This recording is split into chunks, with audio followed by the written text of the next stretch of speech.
A boy started sweating nervously when he opened his room door and saw a goddess kneeling in front of him. He was shocked and didn't know what to say. This story took place in Orakia, a large land made up of 5 different countries. About 50 years earlier, the Toskabolk Empire brought all of them together and ruled as one. Orakia was home to many kinds of people: humans, elves, beastfolk, dwarves, and halflings. But the land was also full of dangerous creatures called monsters. Cities stayed safe because of a magical shield called the Barrier Against Monsters, given by the goddess. But villages and towns outside the cities didn't have this protection, so they were often attacked by monsters. To fight back, some people received a special gift from the goddess called the Leveling Blessing. These people became known as adventurers. As they gained more experience, they leveled up, grew stronger, and got better at fighting monsters. They also learned spells and special skills. Their main goal was to protect the world and serve the goddess. The same group of adventurers was fighting a bunch of monkey-like monsters. One of them, a woman with rabbit ears named Rhea, swung her hammer and used her skill called Rabbit Strike to smash a mortar. She quickly made a rice cake, then pulled it apart to create 2 glowing orbs that could heal people. Rhea picked up the orbs and asked Leo for help. But another adventurer named Leonora, who looked proud and full of herself, said she was already tired. Rhea quietly agreed and said sorry. After hearing this, another adventurer named Tint walked over to Leonora. He asked her to carry Rhea's healing orbs for both of them. Leonora gave him an angry look and asked why she should follow what he said. She told Tint to carry them himself, especially since he hadn't been helpful at all. Tint said the healing magic would work on him if he touched the orbs. Leonora called him useless and dumb. Then she pulled out a whip and used it to hit the healing orbs. This activated her skill called Queen's Telekinesis. The orbs floated toward 2 other teammates who were fighting on the front lines, but the orbs only went to one person, the handsome adventurer named Savant. A small adventurer named Trisso asked for his share of healing, but Leonora said he was too short and it was hard to aim at him. She also said he should be able to handle the monkeys on his own. She only cheered for Savant. Savant then walked up to a huge white monkey all by himself. He didn't look scared at all. He swung his sword and cut the monster. As the monster dropped to its knees, Savant stepped back and used his wind magic, blowing in the wind to launch himself forward. He pierced the monster with a cool and powerful move. His attack even blew away the other monsters nearby. Tint was amazed. He couldn't believe how Savant defeated all the monsters with just one strike. He called him impressive. However, Tint saw that a monster was still moving behind Savant. He was shocked and wondered how it was still standing after Savant's powerful attack. He remembered that Savant's move, blowing in the wind, used wind to move at an incredible speed and stop at a set point. It was so fast that normal people couldn't match it. But after using it, Savant couldn't move for a short time. To protect himself during that moment, he created a burst of wind around him to push enemies away. This meant that if an enemy could resist the wind, they had a chance to attack Savant while he was unable to move. Tint tried to help, but the wind pressure made it hard for him to get close. Savant couldn't defend himself as he watched the monster throw a punch at him. Luckily, Tint arrived just in time and used his small shield to block the monster's attack. But the shield wasn't strong enough. The force of the hit sent Tint flying into a tree, injuring him badly. As he hit the ground, he saw the monster fall too. It looked like the monster couldn't move anymore after using its last bit of strength. Even though Tint was hurt, he didn't think about himself. He checked if Savant was okay. Savant walked over to Tint and broke his shield. That shield was a family heirloom from Tint's father. Then Savant looked down at him and said that surviving with such a weak shield was good enough to call it graduation. As Tint tried to stand up, Savant told him he was being kicked out of the party. He reminded Tint that he had given an order to protect Rhea and Leonora, but Tint disobeyed it. Tint said he only stepped in because he thought Savant was in real danger.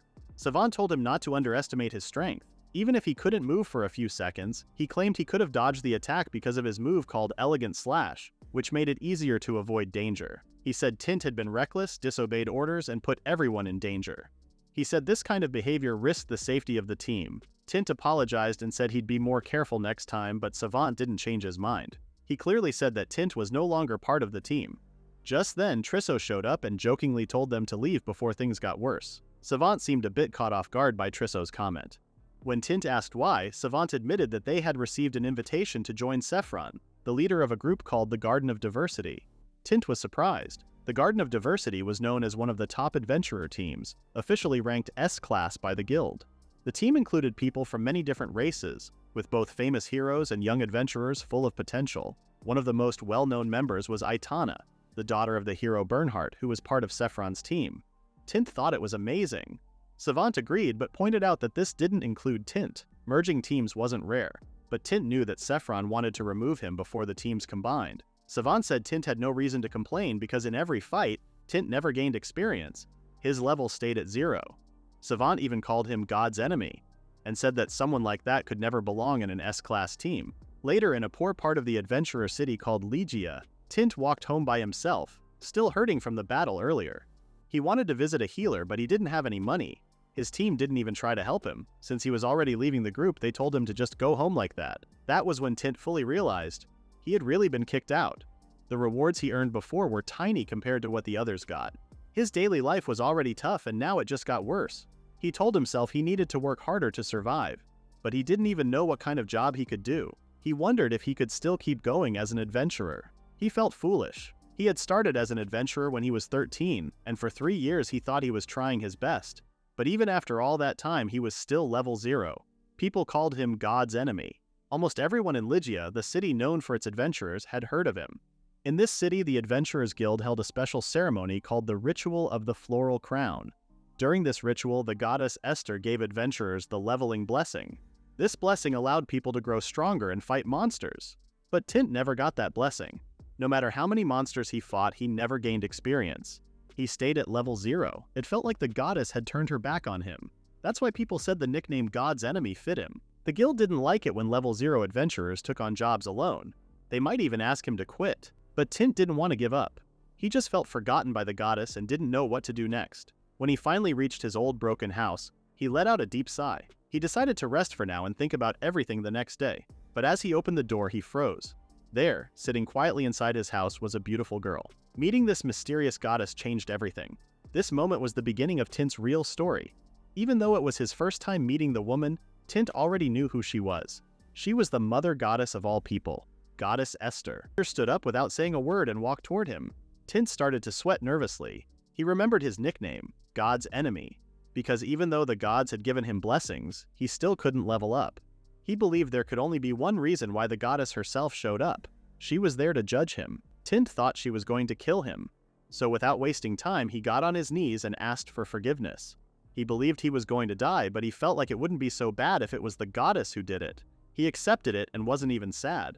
Tint tried to say sorry, but something surprising happened. Esther suddenly knelt on the ground and bowed deeply to him. Tint was shocked and didn't know what to think. He nervously asked her to lift her head, but Esther said she had made a big mistake and begged to stay like that. Tint told her he didn't understand what was going on. He asked her again to raise her head and explain. Finally, Esther calmed down and said sorry. She introduced herself properly as Goddess Esther from the corporation Black God, the one in charge of managing the world. She explained that one of her jobs was to give the leveling blessing to adventurers who were 13 or older through something called the Ritual of the Floral Crown. She guessed that Tint had already been told about it when he turned 13. Tint said yes, but he was even more confused now. To him, the idea that being a goddess was just a job sounded strange. Esther admitted that she didn't know why the blessing didn't work properly on Tint and that something had gone wrong. She also said that it had been 3 years since Tint became an adventurer, but he hadn't gained a single level. Esther said it was completely her fault and got down on her knees again to say sorry. Tint was surprised to see a goddess bowing to him, but then he realized that she didn't hate him at all. Esther said she didn't hate him. She said she understood how he felt, and even if he forgave her, she knew she couldn't take away the pain he went through during those 3 years. She believed he wouldn't be able to truly forgive her. To her surprise, Tint forgave her right away. Esther was shocked and didn't understand how he could do that. Tint said those 3 years felt like torture, but since the goddess came to say sorry in person, it would be rude not to forgive her. He also said he was sorry for using a strong word like forgive toward her. Esther was so surprised that she couldn't say anything. Tint asked if something was wrong. Then, without warning, Esther ran to him and hugged him tightly. She cried a lot and said it was the first time someone had ever forgiven her. She thanked Tint while crying. After some time, she calmed down. Esther helped Tint change his pants because they were soaked with tears and drool. Tint said he was okay. Esther felt grateful that he had forgiven her so easily, but she said she couldn't go home in that state. Tint asked if he had done something wrong. Esther said it was actually the opposite. She brought up how Tint had stayed at level 0 as an adventurer for 3 years. She thought that must have been really hard on him. This time, she promised to make sure Tint would finally level up the right way. Tint was confused, so Esther explained it clearly. He would start gaining levels from now on. But Esther believed that just leveling up wouldn't make up for everything he had missed. So she said she would give him 100 times the experience points he should have earned during the past 3 years. Tint was shocked. Esther even wondered if that wasn't enough and offered 1,000 times instead. But Tint quickly accepted the 100 times reward. Esther looked proud. Then she asked for a hug. Tint got nervous because he didn't want to get too close, but Esther said the hug wasn't about being lonely or needing comfort. It was part of giving the experience points. She even cried, asking not to be misunderstood. Tint told her he wasn't thinking anything bad. Esther opened her arms, and this time Tint gave her a hug without holding back. She said it was the beginning of the process. But as they hugged, Tint struggled to focus because of how close she was. Right after Esther activated something, Tint suddenly felt a strange change. At the same time, he heard a sound that told him he had leveled up. He was happy to see that he had reached level 2, but before he could even enjoy it, he leveled up again and reached level 3. The level up sounds kept going and they started to feel too loud. Although gaining levels was a good thing, the constant noise was too much for him. It didn't stop and he felt like he was losing his mind. In the end, he couldn't take it anymore and shouted in pain. The next morning, Tint woke up in his bed with a terrible headache. He remembered the visit from the goddess and how he had leveled up. He tried to get out of bed to get some water, but instead of stepping on the floor, he accidentally stepped on Esther's face. Shocked, he yelled. Esther woke up quickly. At first she thought she was in trouble, but then she realized Tint had just woken up. Tint said sorry for stepping on her. Esther said it was okay and explained she was used to sleeping on the floor. She said it happened often. People would wake up, think she was the floor, and step on her. She also told Tint that she hadn't noticed when he passed out during the ritual. She had kept sending experience points without realizing it. Then, she shared something personal. It wasn't because she wanted a longer hug. She had never hugged anyone before and just wanted to make a special memory. Esther took a moment to calm down and asked Tint to check for himself if he had received the experience. Since he had fainted, the goddess couldn't check his status on her own. Tint then opened his status window while holding a book. The blessing book showed that someone had passed the ritual of the floral crown. It was also used by the guild to check a person's level and skills. Tint froze when he saw that he was now level 2198. His stats were all over the place, but they were extremely powerful. Even though he didn't have any magic yet, he had a skill called the One Who Endures, and it was already at its highest level. At first, he didn't understand what he was reading. Then he suddenly shouted in surprise. In the background, Esther seemed proud of what had happened. Tint was shocked when he saw that his level had reached 2198. He thought this was impossible because, according to rumors, the legendary hero Bernhardt was only around level 300. People believed that having a level in the thousands just couldn't happen. His stats also looked strange. The numbers were so high that they could beat even the strongest demons without needing help from magic monsters or dragons. Even his skill called the One Who Endures, which seemed useless, had somehow reached its highest level. Tint couldn't understand what was happening. Esther looked at the blessing book and felt happy. Tint had finally leveled up the right way. Tint, still confused, said that his stats looked weird. He believed that even if his experience was multiplied by 100, he still shouldn't be at such a high level. In his group, the strongest member was Savant, who was only level 40, and he could already defeat most monsters. So it didn't make sense for Tint to be in the 2000s even with 100 times more experience. But Esther explained that it wasn't that simple. In their world, leveling up got harder the higher you went. The amount of experience needed stayed at 100 points, but the person's level changed, which determined how much experience they got from monsters. For example, if a level 1 and a level 100 adventurer fought the same monster, the level 1 would gain more experience. That's why it was easier to go from level 1 to 2 than from level 100 to 101. Esther also reminded Tint that he had been level 0 all this time, even while fighting really strong monsters.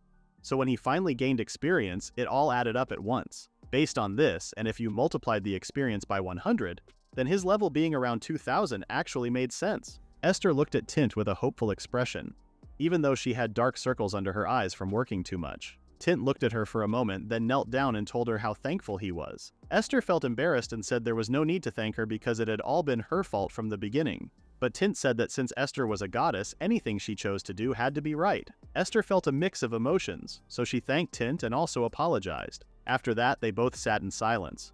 It felt a little awkward. Tint wondered why Esther wasn't leaving yet. He had already checked his status, and he thought that someone like Esther must be busy and should have gone back to the heavens by now. Just then, Esther's stomach growled loudly. She said sorry and explained she hadn't eaten since lunch the day before. Tint was surprised to learn that even goddesses needed to eat. He asked what she had eaten, and Esther said she had some herbs. When he asked if she meant the herbs he knew, she said yes. She explained that she saw some green plants growing from the ground and thought they were herbs. Tint was shocked. He couldn't believe that even a goddess like Esther wasn't eating well. Still, he assumed that the herbs she found must have been some kind of special heavenly herbs. probably much tastier than anything found on Earth. He also thought goddesses wouldn't normally eat ordinary food, so it didn't seem possible. Even so, Tint offered to make her breakfast as a way to say thank you. He actually hoped she would say no, but to his surprise, Esther said yes. His plan to get her to go home didn't work.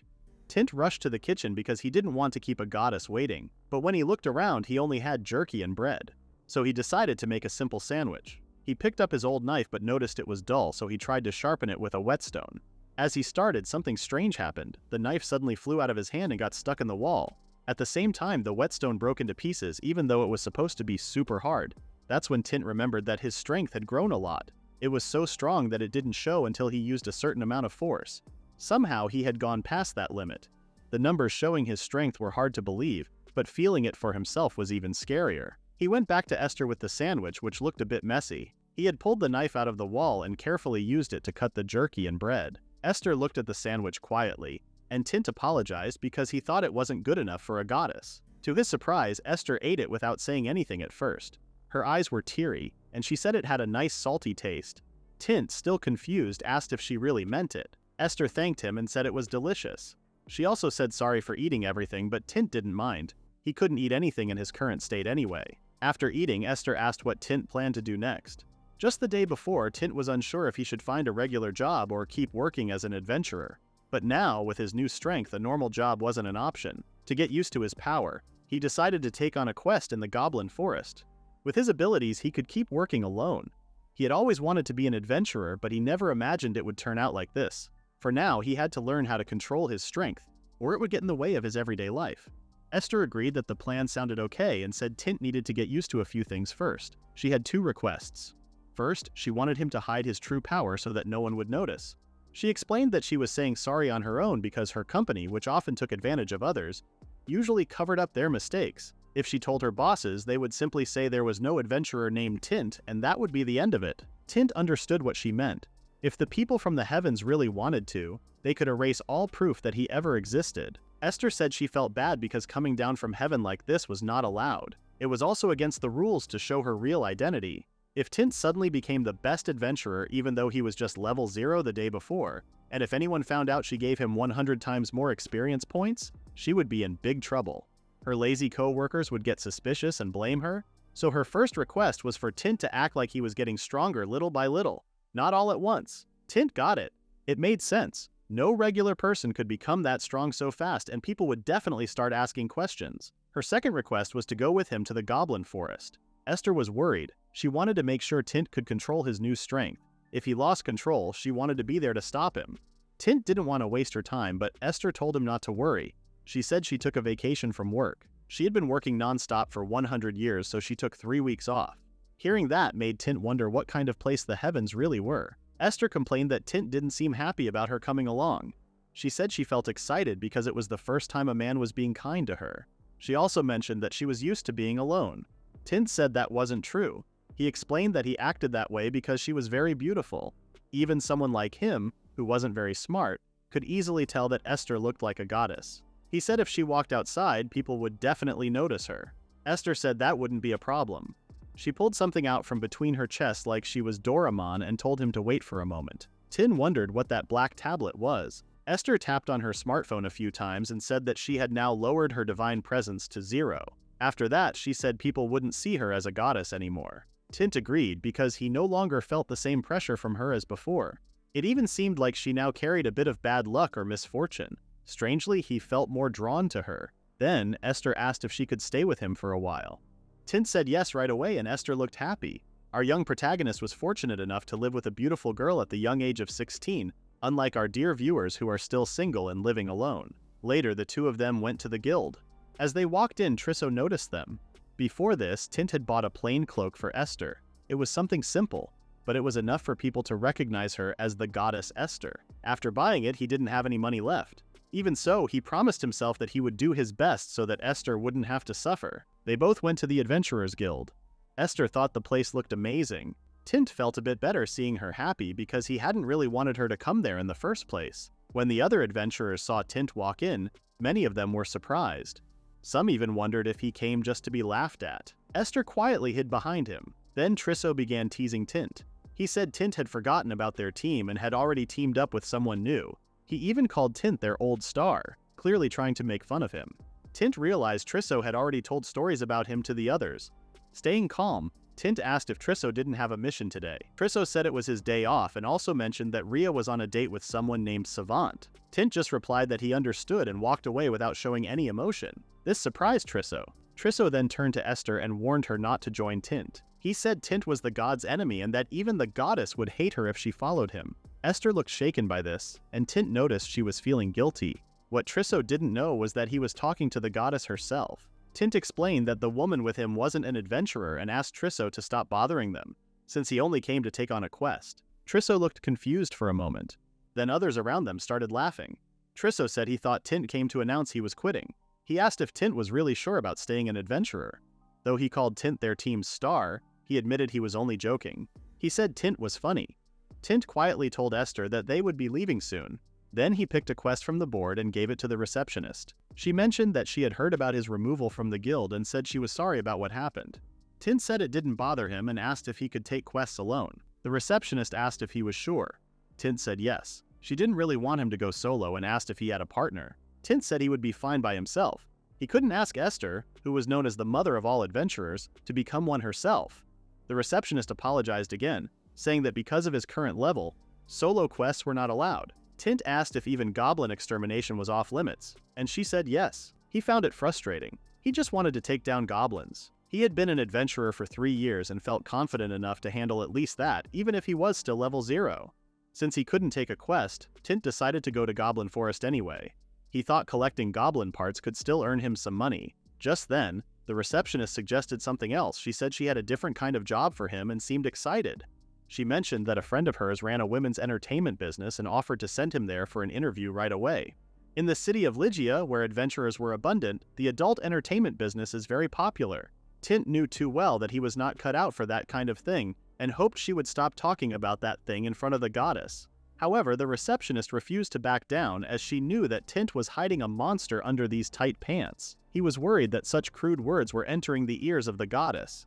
But Esther herself got her eyes locked on Tint's pants with curiosity. Trisso told the receptionist to calm down and asked her to give Tint a chance, even though the gods didn't like him. The receptionist, clearly annoyed, said Tint was only good at being a gigolo.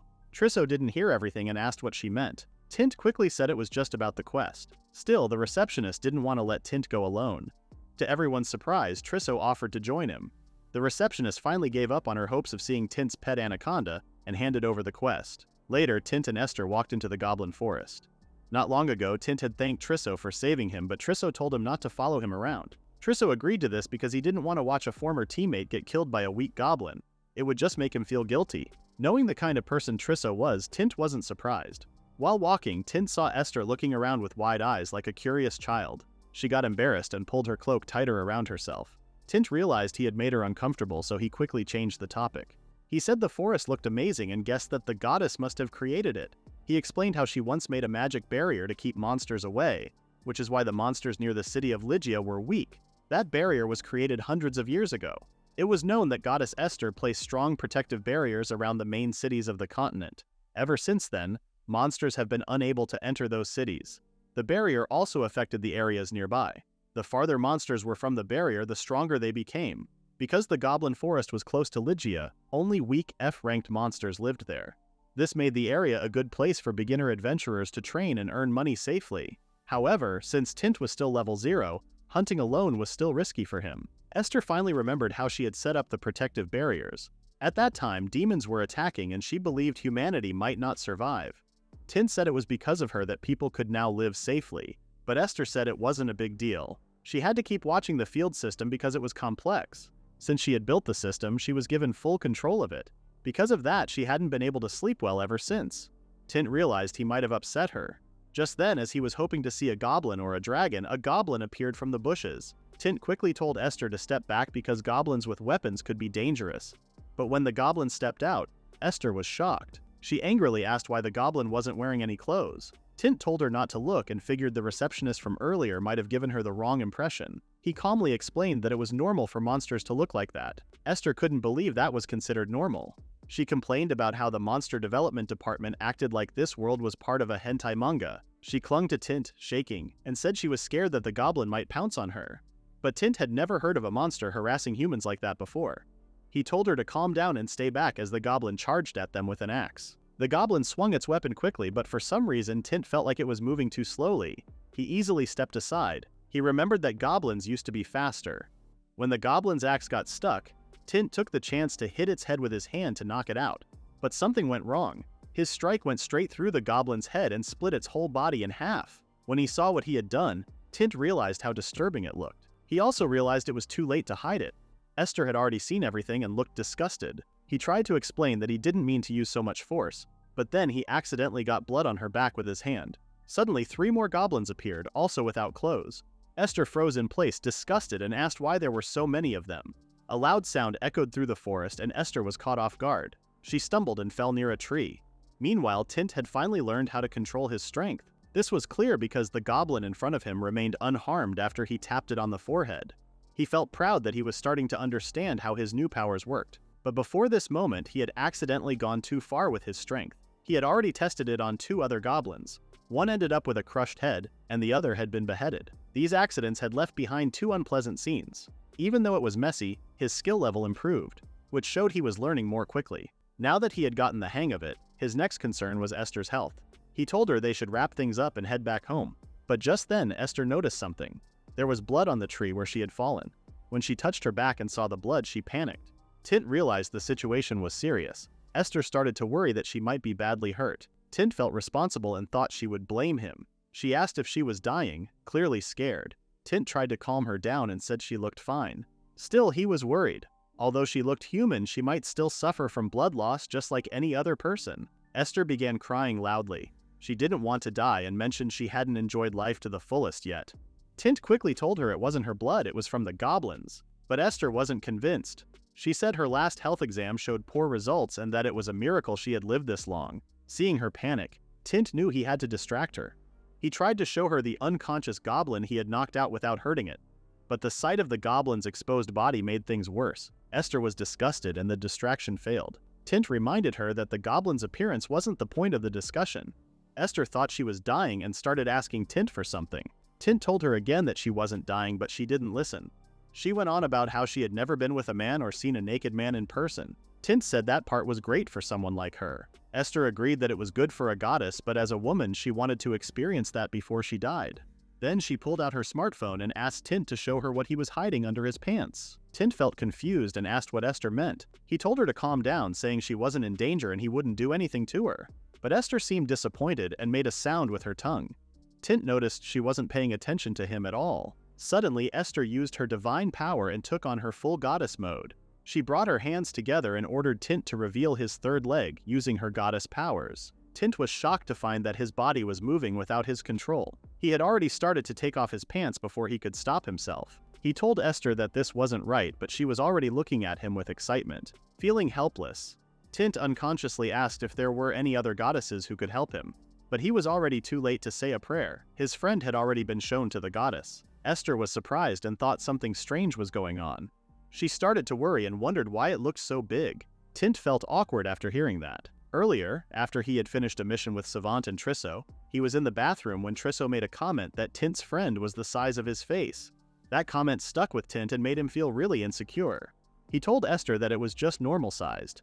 Esther was surprised to hear that and became nervous, thinking it might not fit inside her. Tint asked her not to say things like that, especially since she was a goddess. Esther said it would grow larger when awake and tried to measure it on her own body. Tint got upset and asked what kind of things she had been reading. Esther blushed from what she imagined and then dropped to the ground, saying she couldn't handle it.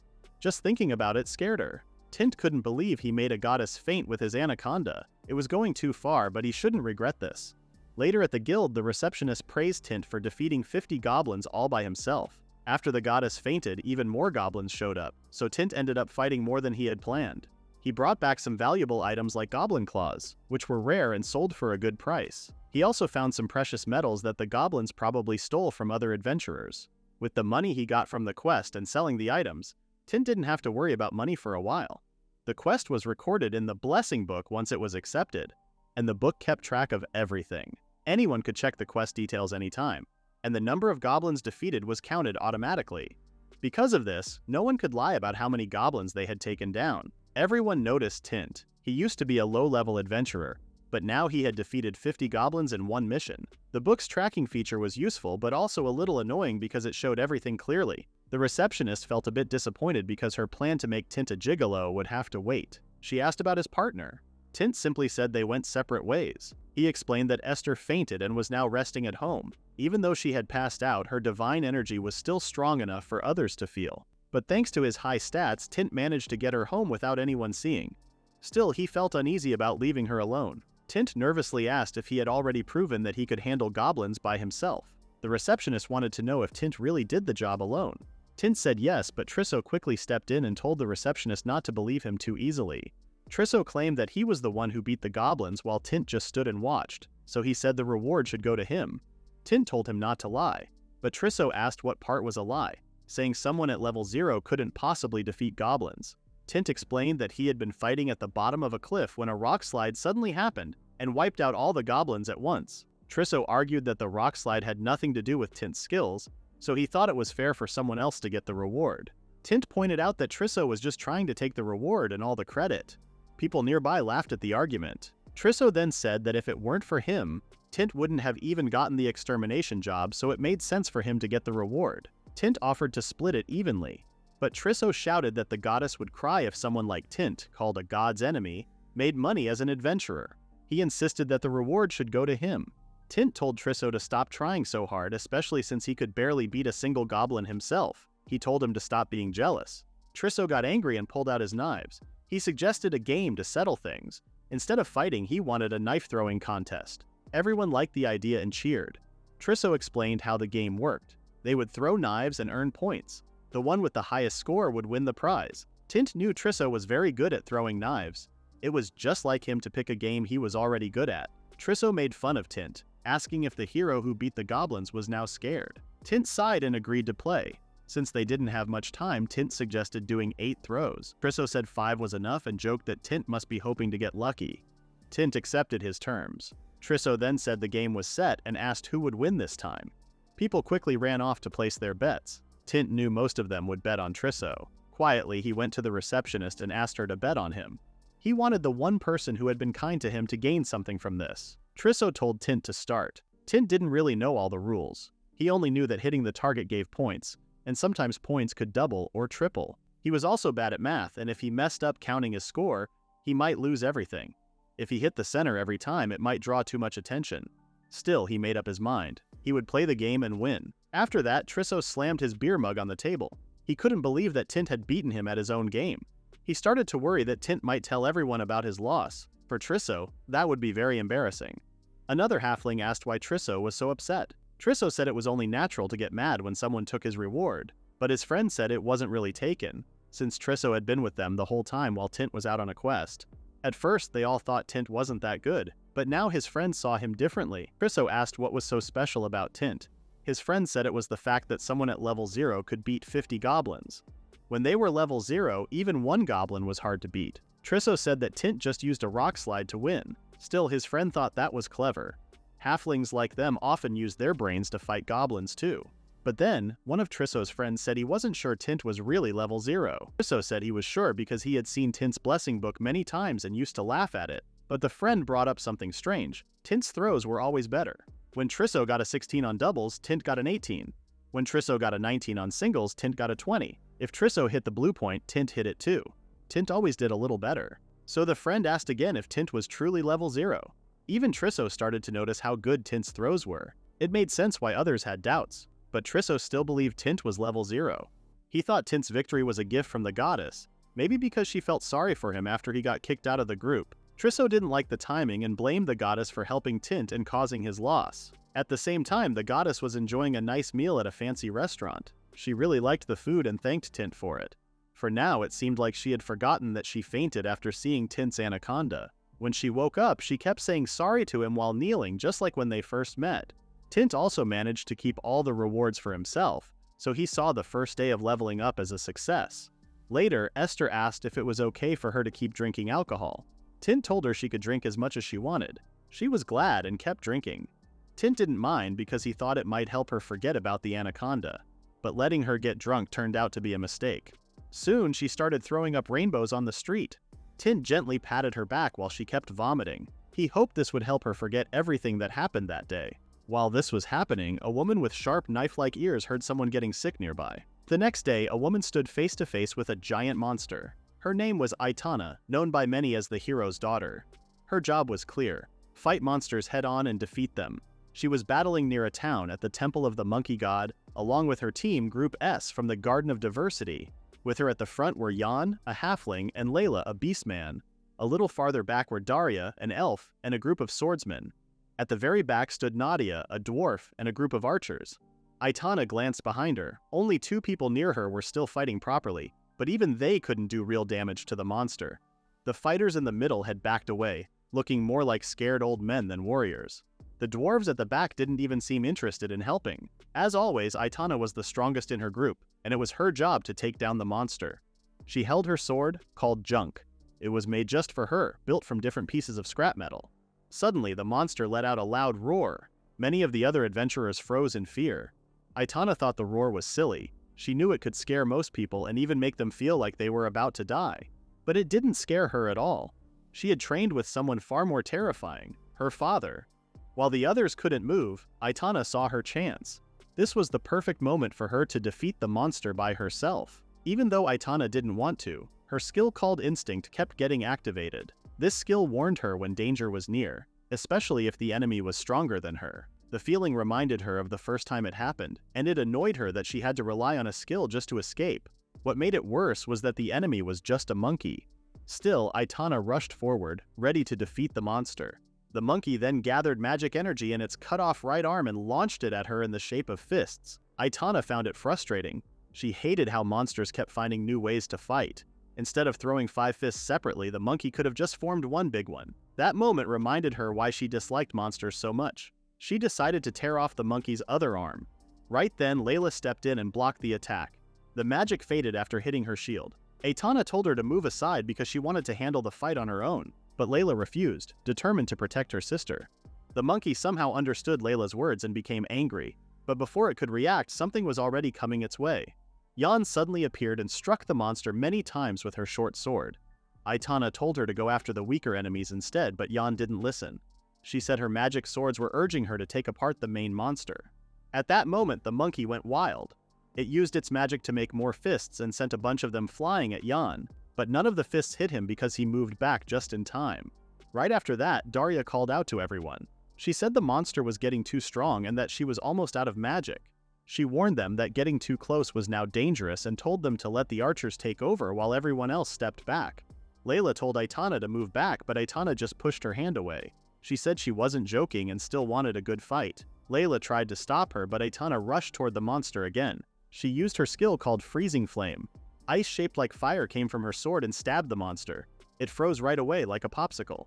Just as Aitana was about to finish the monster off, a bunch of arrows suddenly hit it. The monster dropped to the ground, dead. Aitana looked confused. Nadia, standing in the back, said it was a great combo. Aitana got mad and told her not to steal her kill, but she didn't say much after that. She started thinking about her father. He had sent her out on her own to learn from others. She had spent 3 years at the Adventurers Academy. He told her to learn teamwork when she was only 10.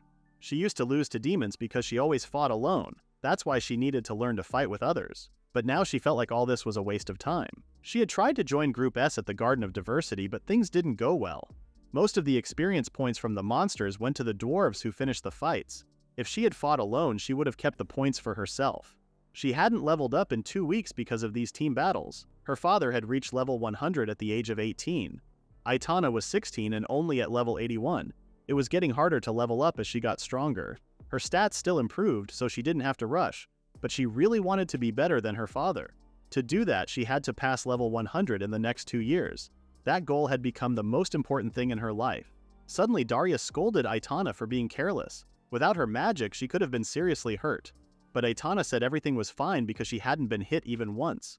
Daria used to be a strong magic swordsman, but now she stayed away from the front lines. Aitana thought she couldn't learn anything new from her anymore. Then someone spoke up saying Daria shouldn't be so harsh. Aitana had 2 important skills: instinct and attack recovery. Because of those, there was no way she would let her guard down against a monster like that. The person speaking was Sephron, the leader of the Garden of Diversity. Aitana found him strange. Even though he was a male halfling, he looked feminine. Saffron explained that Aitana had to use her skills during the fight. Instinct helped her sense danger, and attack recovery let her heal when she hit something. Although attack recovery was helpful, it also made things harder. Aitana thought risking herself helped her grow stronger, so she didn't understand why the gods gave her skills that made fighting safer. Daria complained that Saffron was going too easy on Aitana. Saffron asked her to calm down. He then asked Aitana if she would finally join the guild for dinner that night. Just then, Layla showed up and hugged Aitana like a protective sister. She said the men at the dinner might look at Aitana the wrong way. Daria quickly told Layla not to talk like that in public since it could hurt the team's image. Still, Daria quietly admitted that Aitana was very attractive. Layla insisted that she wouldn't let anyone else get close to Aitana, not even the sub-captain. Daria exclaimed she was not looking at her lewdly. She just wondered why an elf race, which was supposed to be flat-chested, had huge melons hanging on Aitana. Layla then proudly announced that it was thanks to her touching Aitana a lot, and teasingly told Daria to survive with her flat planes until she found someone to massage her. Daria exclaimed she was not lacking at all. Saffron began to feel annoyed and asked everyone to stop the silly conversation. He reminded Aitana that he was counting on her to come to the dinner. Aitana felt annoyed. To her, the dinners were just for show. She believed the team might be in trouble under Saffron's leadership. She didn't want to waste any more time because her goal was to defeat the Demon Lord, who was a threat to the whole world. But even if she didn't like it, she knew she had to follow orders. Still, she wondered if this was really the right path to take. The whole group went to the guild to report that they had defeated the monkey monster. They also wanted to show off and get more praise from the guild. Since joining the group, Aitana had learned how they cared too much about things like fame, and it frustrated her. Saffron told everyone to take a break and meet later at a restaurant. Aitana felt relieved that they were finally done wasting time. She started thinking about whether she should go fight monsters or join the arena battles. She had been avoiding duels lately, and it seemed like other adventurers were also avoiding real adventures. As she was about to leave, Aitana asked Layla not to follow her. But Layla refused and said that little sisters always follow their older sisters. She even offered to guide Aitana wherever she wanted to go. Aitana found it tiring to talk to her. It annoyed her that Layla, who was only born 3 months earlier, acted like she was the older one. It was hard to avoid Layla because of her animal traits, which made her even more irritating. Aitana didn't like being around her because she was loud, but beastmen were useful in expanding the types of missions they could take, so she couldn't ignore her completely. When Aitana tried to leave again, Daria stopped her. Aitana said she didn't want to hear any more speeches. Daria looked at her and mentioned that something looked bigger again. Aitana quickly covered herself and told Daria not to stare like that. But Daria said she was talking about Aitana's dress, which seemed too small now. She suggested they go shopping for a new one. Aitana said she could just wear regular clothes, but Daria asked if she really planned to wear her old wrinkled tank tops and shorts to dinner. Aitana admitted she was right. Daria warned her that creepy men might stare at her, and for the first time Layla agreed with Daria. She even said that Jan often looked at Aitana through his bangs. Jan blamed his magic swords, saying they made him look at women who dressed that way. Aitana wondered what was wrong with that. Nadia then mentioned that a new store had just opened downtown and suggested they go together so Aitana could buy a new one. Nadia was the girl who had taken Aitana's kill before. Even though she was a dwarf, she acted more feminine than anyone else in the group, which annoyed Aitana. Daria and Layla agreed to go too. Daria asked 2 dwarves to carry their bags, but the dwarves refused. One said he had a date later, and the other didn't like being in crowds. Daria knew they were just making excuses because they didn't want to see Nadia trying on clothes. The 2 were clearly into her. Nadia told Daria to stop, saying they were only close friends. The dwarves blushed and agreed. Layla was impressed by how easily Nadia attracted attention. Just then, someone greeted Layla and Aitana. It was Savant. The girls asked how he was. Savant pointed out they were his former schoolmates and he had graduated at the top of his class. Layla remembered a noble boy like that. Aitana didn't remember him, but since her instinct didn't react, she assumed he wasn't strong. Daria said Savant would be joining their group soon. Savant explained that he hadn't introduced himself earlier because things weren't official yet. He had only come to greet them during dinner. Daria thought he was polite for his age and planned to test him later. Saffron then showed up and greeted Savant. Seeing everyone talking and having fun frustrated Aitana. She didn't want to waste time like them. As she tried to leave the guild, 2 people walked in. Suddenly her instinct kicked in. Something felt very wrong. It was stronger than usual, like electricity running through her body. It was the first time she had felt this way. Her senses led her to one person, Tint. She didn't know who he was, but she could tell right away. This was someone far stronger than anyone she had met before. Aitana looked at him and noticed that he had an average build for a man. He didn't look athletic at all and his gear looked cheap. Layla asked what was wrong and Aitana asked if she knew the man with orange hair. Savant asked if Aitana was interested, but she only asked if he knew the man. He told her his name was Tint and he used to be part of his team. Saffron asked if Tint had left the team.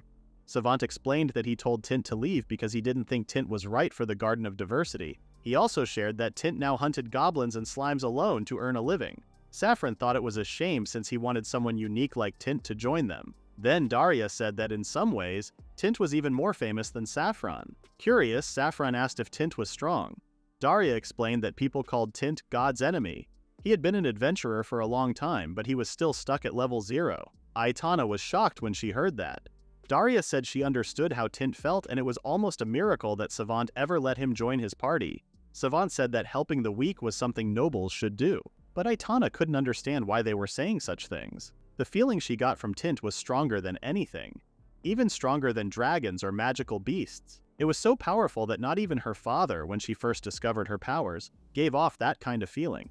She couldn't ignore the possibility that Tint was on the same level as her father during his days fighting the Demon King. As Tint walked away, Aitana clicked her tongue in annoyance. Savant tried to ask her to join him for dinner to meet his father, but Aitana ignored him. She told Layla to follow her instead. She said they were going to find Tint. Layla was just happy that Aitana asked her to come along and completely forgot about the dress she was supposed to wear for dinner. While Tint was preparing for his next quest, he asked Esther if she was sure about coming along. Esther seemed excited and said she had to check something for herself that day. Ever since a bad experience in the Goblin's Forest, Esther had become scared of going there. She usually stayed at home, knitting while waiting for Tint to return. Tint often felt worried about leaving her alone almost every day. Before he left, Esther gently wrapped a scarf around his neck. She had made it by hand. Tint thanked her, although it felt too warm for the season. Still, he was happy to see Esther enjoying her vacation. She had been so busy with work before, and now the quiet days were giving her a chance to relax. But even with that, Tint couldn't stop thinking about what Esther wanted to confirm in person. Suddenly, someone called out to him. Tint turned around and was shocked to see Aitana in front of him, along with her sister. He was surprised that a famous adventurer would approach him. His first thought was that she might be trying to take advantage of him. Aitana then asked him a strange question, what he really was. Tint was confused because he didn't exactly know the answer himself. He told her he was just an average adventurer, but Aitana didn't believe him. She seemed to know how strong he had become. Tint was surprised that Aitana had noticed something he hadn't even thought much about. He believed he was only getting lucky during his goblin hunting missions. His kill records looked normal, and he had been careful to control his strength. Even if someone had been watching him, they would have just seen a slightly skilled goblin hunter. He had also made sure not to show his blessings book in public. Tint then nervously asked how Aitana could tell. She said it was her instinct. Tint found it hard to believe that someone could sense another person's strength without proof. He then tried to leave, saying her guess might be wrong. Aitana asked Tint to wait and wanted to see his blessings book. Tint was shocked and didn't know what to say. Layla said Aitana was being rude because the blessings book had private information that adventurers usually didn't share with others. Tint agreed with Layla and said he couldn't show it, but Aitana didn't listen. She still wanted to see it and said that if Tint was really a level 0 adventurer, there shouldn't be anything in the book that would be a problem. Aitana stepped closer to Tint, trying to pressure him. This made Tint uncomfortable and distracted. He noticed Layla staring angrily at Aitana, so he looked away and turned to Esther instead. To his surprise, Esther also told him to show the book. Tint saw something different in Esther's eyes, something that made him feel like he could trust her, even though that wasn't normal for her. Because a goddess had asked, he didn't feel like he could refuse. So he took out his blessings book. Aitana quickly grabbed it and looked through the pages. She saw that Tint really was weak. His level was 0, and his stats were very low.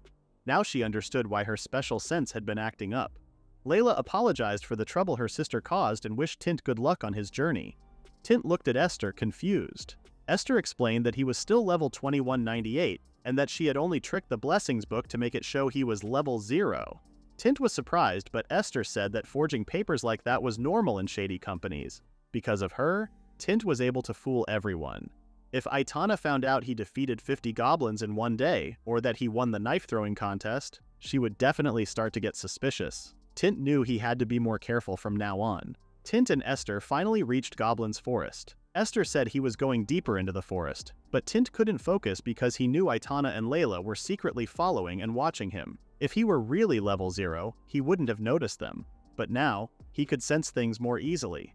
He remembered that catfolk like Layla had sharp hearing, so it was better not to talk about being followed. It would also cause problems if they found out that someone at level 0 could sense them. Suddenly goblins appeared and Esther screamed for help, thinking they were going to attack her.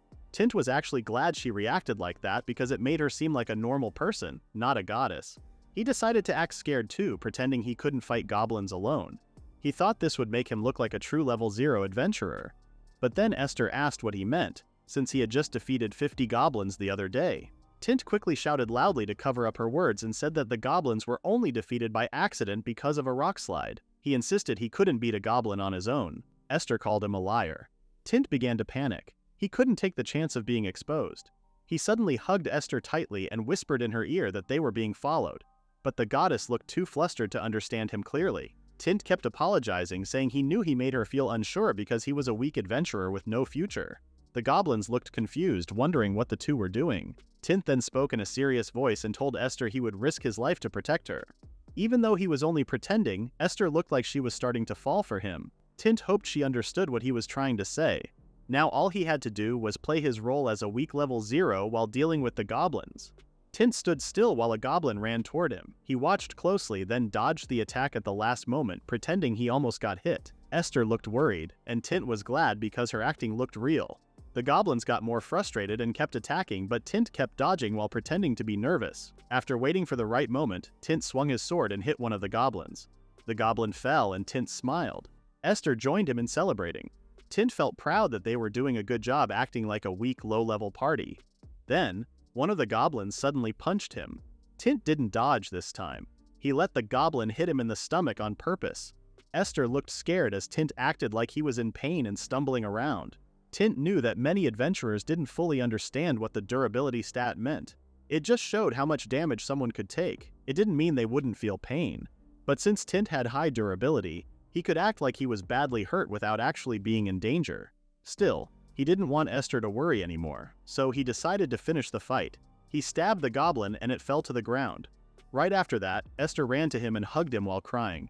Tint warned her that he was covered in goblin blood, but she didn't care. She said she was scared because she didn't know what she would do if Tint had died. Tint thanked her and thought she had acted really well. Even if it was just part of the plan, it felt real to him. He hoped the two girls watching them felt the same way.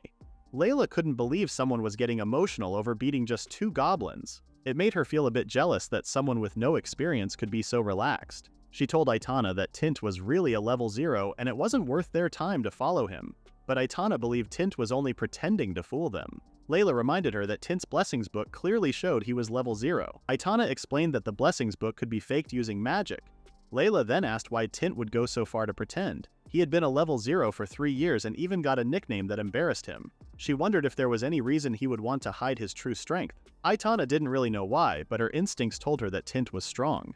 Layla thought Aitana was just having another one of her off days, especially since Aitana had confused her instinct skill with her gut feelings in the past. But Aitana said this time felt completely different. She said it felt like lightning had hit her body. For some reason, hearing that made Layla feel uneasy. Layla didn't want to ask, but she did anyway. She wondered if it was love at first sight. Aitana didn't understand what she meant by that. Layla tried to explain that maybe she had fallen in love with Tint the moment she saw him, but Aitana didn't get it. She couldn't understand how someone could fall in love just by looking at someone. In fact, she didn't even understand what it felt like to like someone. For Aitana, life was about getting stronger. She only saw people as useful or not, and that worked fine for her so far. Still, Layla felt a little better after hearing all that, like a real sister should. Aitana, on the other hand, didn't get why Layla was the one feeling better. For now, Layla suggested that she should go shopping with Daria. She pointed out that Aitana didn't really have any friends and that was starting to worry her. But Layla said men were off limits. She believed it was normal for men and women to be friends, but things were different when the woman looked like Aitana, who had silver hair and a striking figure. Even Layla, her sister, had feelings for her that went beyond family. Aitana said friends weren't important for getting stronger. In fact, she believed they only made someone weaker. But Layla disagreed. She believed that having connections with others could make someone even stronger. Just then, someone nearby gave a creepy smile, and Aitana felt that something was wrong. She told Layla to go home first. Layla asked what was happening, but Aitana warned her not to follow. She said things could get dangerous. As Aitana ran, she thought about instincts. She believed there were different kinds. When she met someone strong, it felt like electricity ran through her body. When she sensed danger, it usually felt like something was lightly touching her heart. But now, it felt much worse, like her heart was being squeezed tightly. When Aitana felt danger like this, it usually meant an enemy was focusing on her. That meant someone had probably noticed her already. Tint, the person she had been with earlier, still hadn't realized anything. He was still taking care of the girl with him. That could only mean one thing. There was another monster in the forest. Aitana began to wonder if she was the target. She remembered what her father once told her, to always protect her own life first. He said a fight where she might die wasn't worth it. If she died, she couldn't become stronger. But Aitana also knew something else. Records showed that fighting in life-and-death situations helped people grow faster than fighting safe battles. In fact, her father himself had faced many dangerous fights when he was younger than she was now. That's how he reached level 100 by the age of 18. If Aitana never pushed herself to the limit, she knew she'd never be able to surpass him. Right now, she felt sorry. She was about to break the promise she made to her father. Aitana soon reached a spot she thought was good enough. The place was quiet and hidden, and it could protect her from attacks coming from far away. But then, she felt a stronger chill. The feeling of danger was getting clearer and more intense. She realized that a scary monster was really watching her. Still, she didn't know where it was, or if it could attack from a distance. As the feeling grew stronger, Aitana had no choice but to use her skill. She chose to stay connected to the electricity around her so she could sense what was coming. Then a cold voice suddenly spoke. It was surprised to see an elf, and even said it liked how Aitana looked. Aitana quickly turned her body and swung her sword toward the voice, trying to strike whoever was behind her. But she hit nothing. Instead, she saw a girl calmly sitting on her sword. When Aitana got a better look, she realized the girl was a demon. Without wasting time, Aitana used her freezing flames to attack. But the demon girl wasn't hurt at all and gently landed on a nearby rock. With the heavy pressure she felt and the horns on the girl's head, Aitana was sure she was facing a real demon.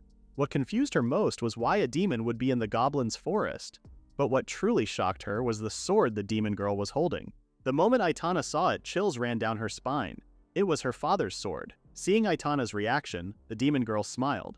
In a flashback, the demon girl named Hizumi remembered something her father once told her. He said he had gained everything, but there was still one thing that stained his life. Back then, Hizumi didn't really understand what he meant. She thought it must be amazing to have everything you ever wanted. After her father died, Hizumi became the leader of the powerful Trantor family in the demon realm. She gained enough power to match her new title. Just like her father, she could say she had everything. But soon, she realized that her life felt empty and boring. One day, a demon knelt before her, begging for help. He was one of those who had once stood against her. Hizumi didn't care much, but since it might be interesting, she allowed him into her castle. She asked what kind of help he wanted. The demon begged her to save his daughter, who looked like she was in pain. Using her magic, Hizumi made the father absorb his daughter's life energy. It kept him alive, but it also meant his daughter would die. Hizumi thought the scene might amuse her. Two people shouting at each other, fighting to survive. But instead, what she saw touched her. The daughter was willing to die for her father, and the father begged to trade his life to save hers. The daughter even called her father a fool and told him to live because he was more important to the demon realm. Hearing them cry and argue, Hizumi gave up. She called their bond amazing and decided to help. She tapped the daughter on the head and pulled her out from her father's back, saving them both. The two hugged each other with joy. But then, the daughter suddenly flinched in pain. The father asked what was wrong. The daughter said it felt like she bumped into something, but then her stomach started to twist. The father got worried and asked again. Suddenly, the daughter began bleeding from everywhere and something started to come out of her chest. She cried out in pain. The father asked Hizumi what she had done. Hizumi didn't answer. The father shouted at her, but then everything went silent. His daughter, now fully changed into a magical beast, bit off his head. Hizumi watched the daughter eat her own father. Then she said it was boring. After her father died, Hizumi once looked at herself in the mirror and finally understood what he had meant by his last words. She realized she might end up dying from boredom just like he did. She thought about trying to fight off the boredom, but she believed it wasn't her fault. People around her were just too boring. She had hoped her enemies would put up a fight, but they only shook in fear and begged for mercy when they faced her. Hizumi was disappointed.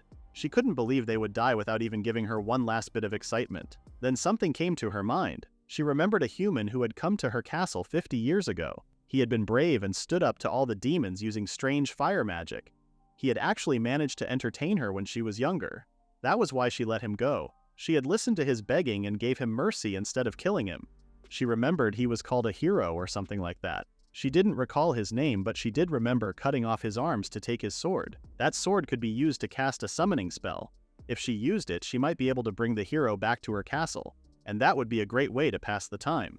But Hizumi didn't remember where she had left the sword. After searching through her storage, she finally found a large sword.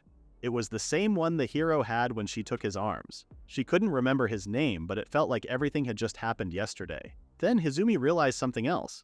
She hadn't thought about how short human lives were. Most of them only lived around 70 years. The hero might already be dead or too old to fight. Just when Hizumi thought everything was over, she realized the hero might have had a child. There was a good chance the child could also use fire magic. She saw that the hero's sword still had blood on it. With summoning magic, Hizumi could bring back someone if she had their blood. But if she could smell or taste the blood, she might be able to track down the hero's child. She believed the child had probably inherited the hero's bravery and fire powers. That meant they could be fun to deal with. Since her original plan had been cancelled, Hizumi made a new one. She would go after the hero's child instead. She imagined how sad the hero would be if his sword's final victim turned out to be his own kid. But there was a problem, and Hizumi called herself foolish for not thinking of it sooner. She didn't know how to find the child because the human world was full of the awful presence known as God. As a noble demon, she couldn't stand being near something so disgusting. She thought maybe she could summon the father to lure the child in, but she doubted a kid would care enough to help an old dying man. The whole idea sounded like too much work. Just then, one of her demon maids told her not to stress herself out. Hizumi scolded the maid, Ulrika, for reading her mind. She even thought about fighting Ulrika for fun, but didn't want to lose a useful servant. So she asked what was going on. Ulrika told her that God's barrier was getting weaker.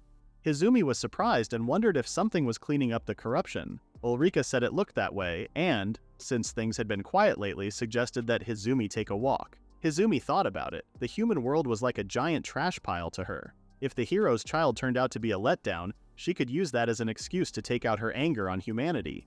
Wiping out a bunch of humans sounded like a fun way to blow off steam. And if she spared the child, she could make them clean up the mess afterward. She had heard that humans couldn't survive on their own and depended a lot on each other. That made things even more interesting. So Hizumi decided to visit the human world and check out her new toy.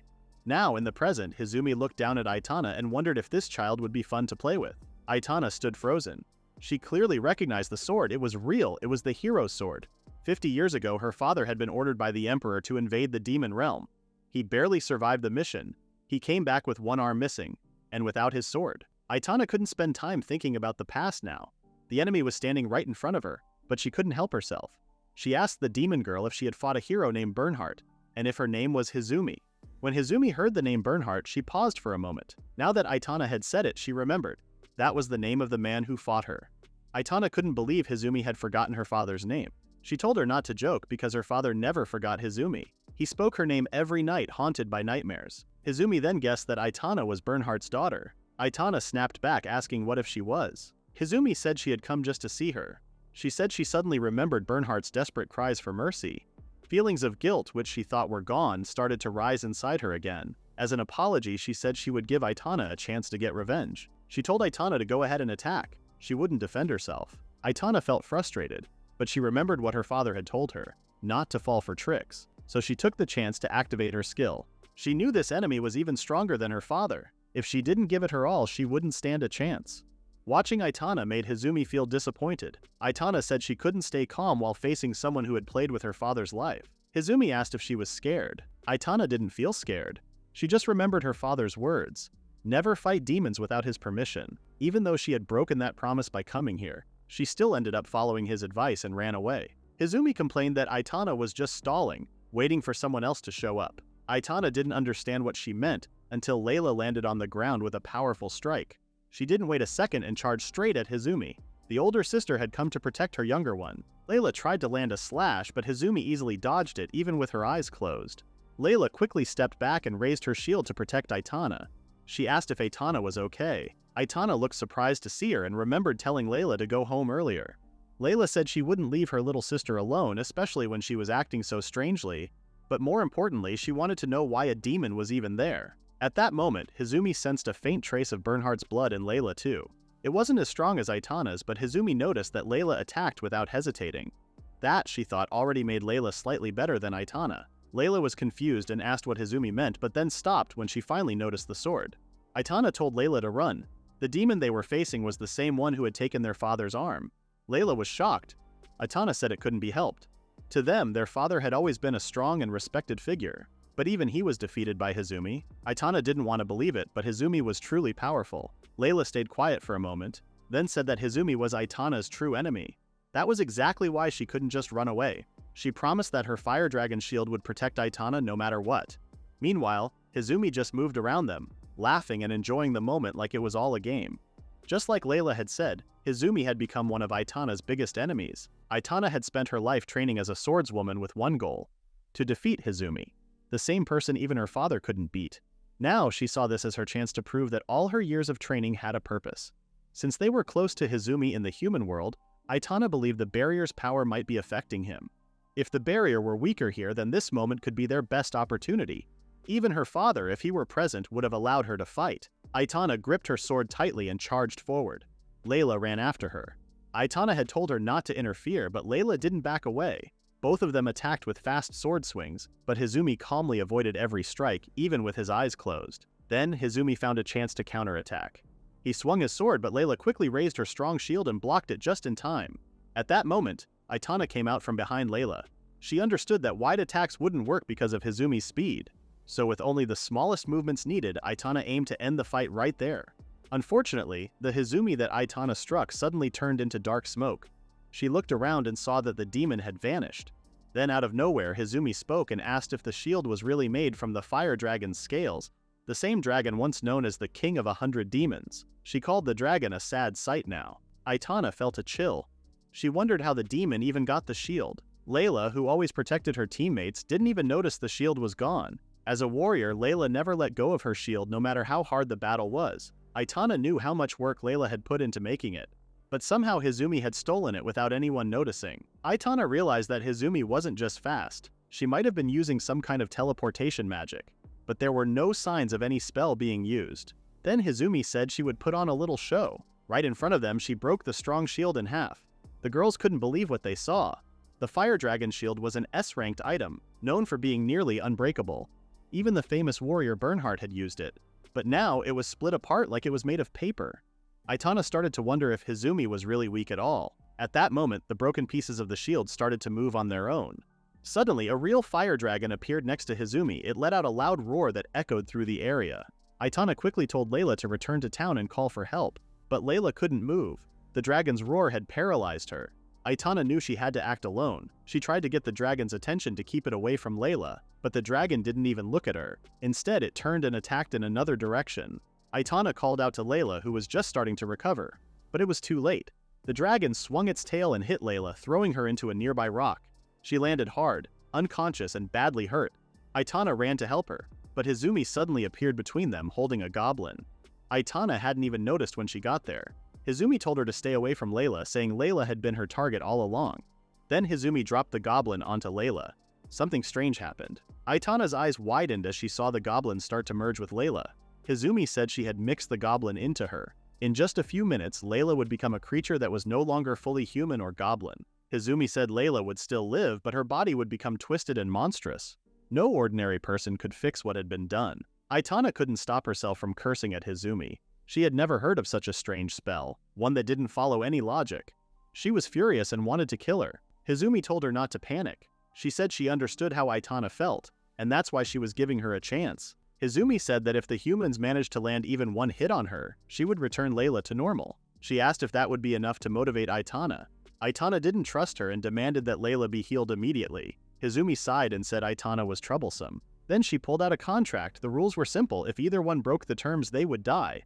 But if Aitana failed to hit Hizumi, she would belong to Hizumi for the rest of her life. Hizumi explained what that meant. Aitana would become like a toy, touched against her will, forced to move even when she didn't want to, and still expected to smile. At night, she'd be locked in a small box, still alive, left alone in the dark until Hizumi got bored of her. Hizumi said that one day, Aitana would stop fighting and want her master to touch her. She looked forward to that moment. Aitana felt trapped. If Layla's body hadn't been damaged by the goblins, she might have tried to carry her and run, but that was no longer possible. She had no choice but to fight. Fighting both a demon and a fire dragon at the same time seemed impossible. But if she only had to land one hit on Hizumi, then maybe, just maybe, there was a small chance she could win. Aitana didn't hesitate to sign the contract with her blood. Hizumi got excited and told her to come and prove how she would fight a fire dragon. Aitana quickly used her flames and attacked the dragon. She believed she had a chance because her blue flames, called freezing flames, had ice attributes mixed with fire. With one slash, she hurt the fire dragon's leg. The monster cried out in pain. Then Aitana's instinct skill activated, helping her dodge a sudden counterattack. She kept slashing over and over. Seeing that her blue flames were working, she felt confident. If she kept this up, she thought she could win. but Hizumi got tired of watching. She raised her hand and took down the fire dragon in one powerful move. Aitana froze in fear. The dragon was about 10 meters long, but Hizumi destroyed it with just one hand. Hizumi then started complaining. She said Aitana's magic was weak and unfinished. Still, Hizumi understood that Aitana didn't know any better. Aitana felt insulted and rushed toward Hizumi, hoping to land a hit.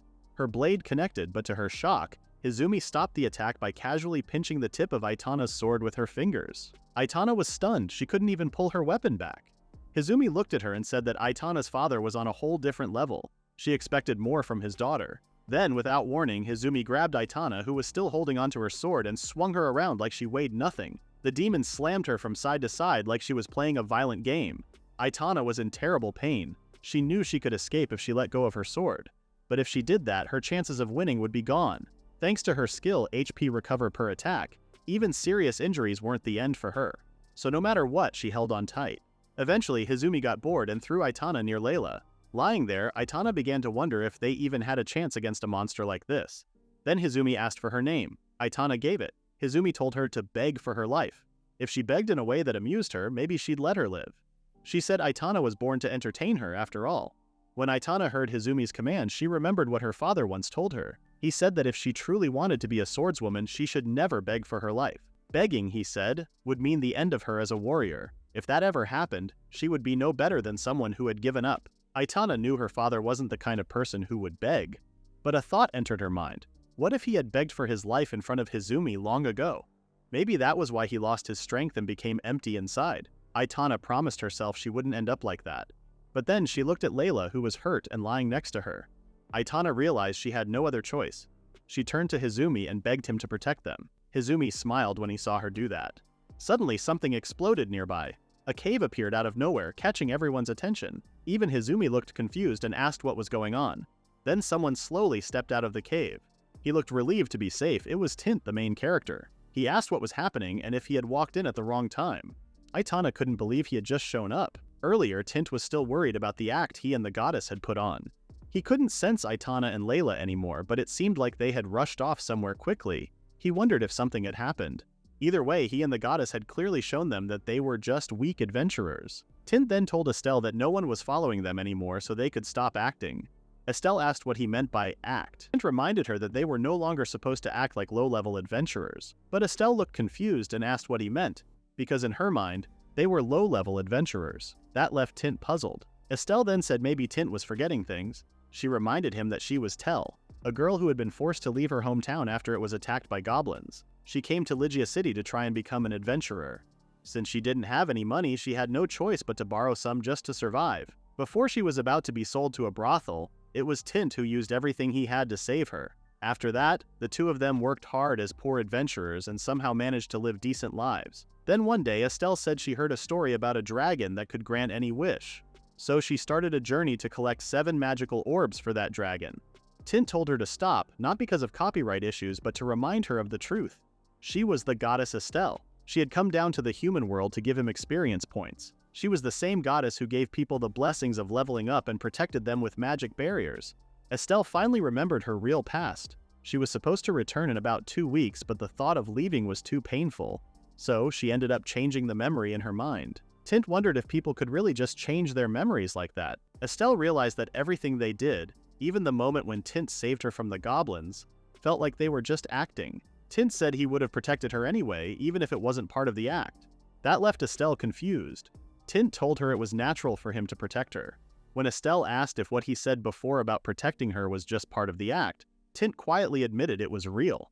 Estelle was surprised. She shyly said that hearing those words made her really happy. Tint replied that protecting her was the least he could do. Tint started to notice something different. Estelle seemed more attractive now than before.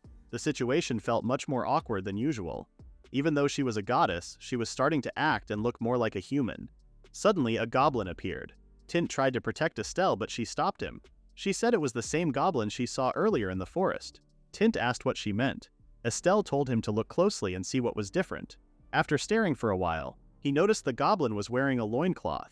Estelle reported that the goblin's private part used to hang out in the open, and even the monster development department agreed that it was going too far.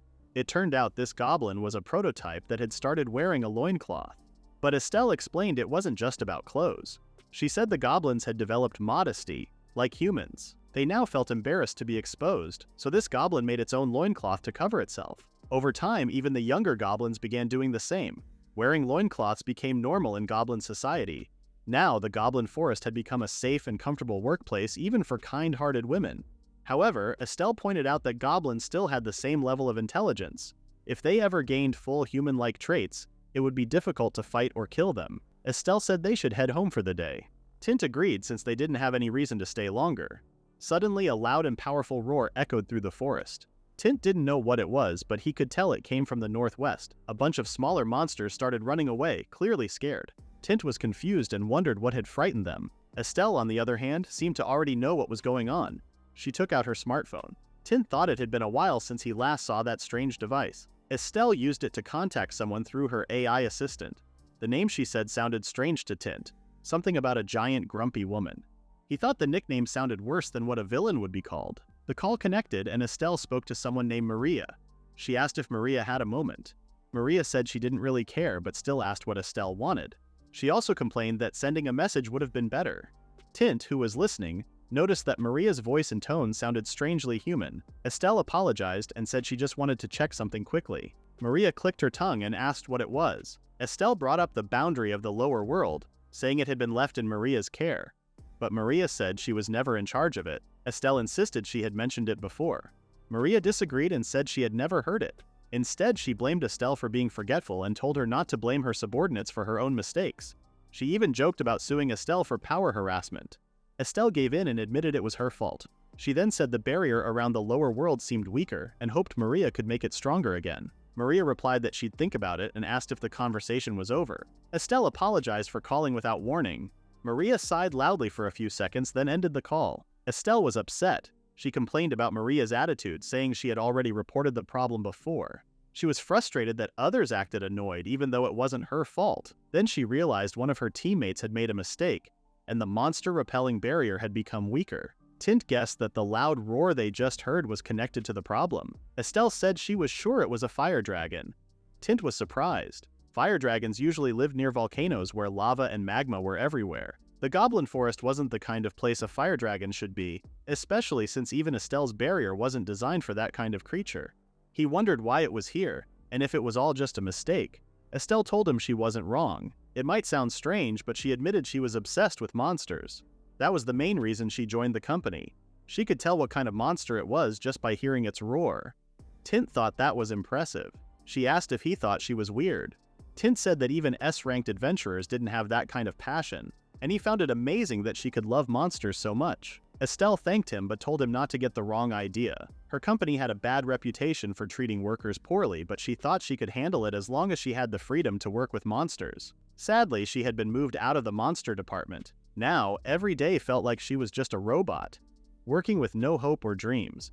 She told Tint something she wanted all young people to hear. Don't chase what you love, do what's easy. In the end, taking it easy is what makes life enjoyable, so if someone wants to dream, they should do it while they sleep. Tint said he would remember her words, but deep down he couldn't help but think how sad her message really was. But with the barrier now weakened, the fire dragon would soon cause destruction. It was only a short walk from there to Lygia, and if the dragon followed the smell of fire and went toward the city, the people would be in serious danger. It wasn't hard to imagine how much damage it could do. Even if they started evacuating right away, they might not make it out in time. At that moment, Estelle apologized in advance for asking something difficult. She asked Tint to defeat the fire dragon for them. At level 2198, a fire dragon shouldn't be a big problem for someone like Tint. Still, he was worried about bringing Estelle with him. But the goddess told him she would stay behind and help organize things with the other departments. Even so, Tint still felt uneasy about leaving her alone. Estelle reminded him that a god like her wasn't allowed to directly help humans. Since she was in charge of guiding people, she couldn't fight monsters herself. That meant only Tint could save the people now. After hearing her words, Tint remembered how he had only held others back before. He had never thought about saving people himself, but now that he was so powerful, he wondered what he should do with his strength. At last, he found his answer. With the power that Estelle had given him, he would now live his life saving others as her representative. Estelle kept worrying about her teammate who had made a mistake, but she stopped when Tint promised to go and defeat the fire dragon. Estelle thanked him. Tint got ready to run and said he would return soon. Just in case something went wrong, he told Estelle to use the armband to call for help. Estelle told him to stay safe. Tint remembered that the dragon's roar earlier didn't sound like just a bite. It sounded like it was already ready to fight. That meant he had no time to waste. So he ran forward at full speed. Even though he was running fast, he could still see everything around him and avoid obstacles without slowing down. His higher dexterity was really helping. He pushed himself to run even faster. He sped through the forest like a supercharged Usain Bolt. At this speed, he would reach the dragon soon. But then he ran into a cliff, and he couldn't stop in time. He crashed through it, causing an explosion. When he finally stopped and stood up, he realized he had gotten too excited. His impact had blown a hole through the cliff from the shockwave. He even got dirt in his mouth. Still, crashing through the cliff was easier than digging through it. He reminded himself to avoid cliffs next time. As he stepped out of the hole, he saw Aitana limping on the ground. Both Aitana and Hizumi looked at Tint, surprised to see him suddenly appear. Tint then asked if they were in the middle of something. Aitana asked why Tint was there. Tint, on the other hand, didn't think Aitana had just vanished. He realized she had ended up in a place like this. He figured she had noticed something before he did and went ahead to face the enemy, but he was confused. Why did she look so beaten up? And who was the girl with her? He noticed the girl had huge horns and wondered what kind of creature she was. Was she just a little kid? Then he saw Layla lying unconscious, covered in pieces of goblins. He had no idea what was going on. Just then, Hizumi spoke up. She mentioned Tint's dramatic entrance and asked if he had come to rescue the girls. She said she liked wannabe heroes like him, people who didn't know their limits and ended up in despair. She wondered what he would do next and told him to try whatever he wanted. Tint knew he couldn't just yell at the girl and ask where her parents were, that wouldn't help. So he told Aitana to grab Layla and run away. But Aitana said it wasn't possible. A strange spell was placed on her sister, and the only way to break it was to defeat the demon. Her words made Tint realize something. The girl with horns was the demon. He had heard that demons were supposed to look scary and creepy, but this girl looked cute. Still, he told Aitana to run back to the city and ask for help. Maybe they couldn't beat a fire dragon or a demon alone, but at the very least he could try to stall them. Just then, the fire dragon showed up with a loud roar. Tint broke into a cold sweat. Hizumi complained that young people didn't know their place anymore. She told the fire dragon to do whatever it wanted with them. The dragon opened its mouth and gathered flames. Tint could feel the heat. It was overwhelming. Even with his stats, he wasn't sure he could survive it. Then the fireball hit him. His whole body burned. He screamed from the pain. It felt like his entire body was on fire. It should have killed him, but for some reason he didn't die. That's when he realized his high endurance stat was keeping him alive. All he had to do was endure the pain, no matter how long it lasted. If he passed out now, everyone would be wiped out by the fire. He had to hold on. He started telling himself that the flames weren't hot. He repeated it over and over until, strangely, he stopped feeling the heat. He didn't feel pain anymore. Aitana, who was watching, was also confused. Tint thought back and remembered something. He had heard that some people in his world could control their sense of pain without using skills or magic. His level was already in the 4 digits, and he was probably one of the most capable people alive. So maybe he could block out pain just like those experts. Even if his situation was different from theirs, for now one thing was clear. He couldn't feel the heat anymore. Just then, a robotic voice confirmed that a skill called Endurer had been activated, and Tint's stats were multiplied by 10. This skill only worked when he took a certain amount of damage. Tint used to think it was useless. He remembered that Estelle's stat boosts increased with her level. Now, the voice said his stats had increased tenfold, which made him much stronger. He had just gotten used to his current stats, and now he had to deal with much higher ones again. Still, he realized that a 10 times boost was crazy. He grabbed the flames and put them out. Aitana couldn't believe Tint had survived a fireball from a fire dragon.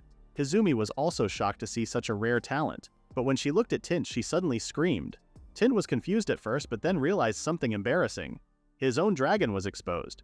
His shabby gear hadn't held up after the attack. He quickly used his hands to cover himself. He didn't know what to do except try to hide it. Hizumi, clearly upset, thought he was doing it on purpose. She said he was being indecent and ordered the fire dragon to crush him. Tint wondered what was going on. If he moved the wrong way, both Aitana and Layla could get hurt. He chose to uncover his thing with his hands and used it to block the dragon's powerful claws. He managed to hold it back and realized he might actually be able to beat this fire dragon. But then his own dragon got exposed, and the sudden change in temperature made him sneeze. The sneeze was so strong that his whole body shook and accidentally broke the dragon's leg. Aitana was shocked by what she saw and started to question who Tint really was. Tint knew things were going downhill fast. Aitana had seen him take a fireball head-on and stop the dragon's direct attack. Even worse, she saw him completely expose his own dragon. Tint felt like crying from all the pressure. Then out of nowhere, Hizumi appeared behind him. He attacked Tint and told him to put away the strange thing he was carrying. Tint stood there, unsure of what to do next. That is the end of the recap at Chapter 12. Please read the pinned comment about the next part.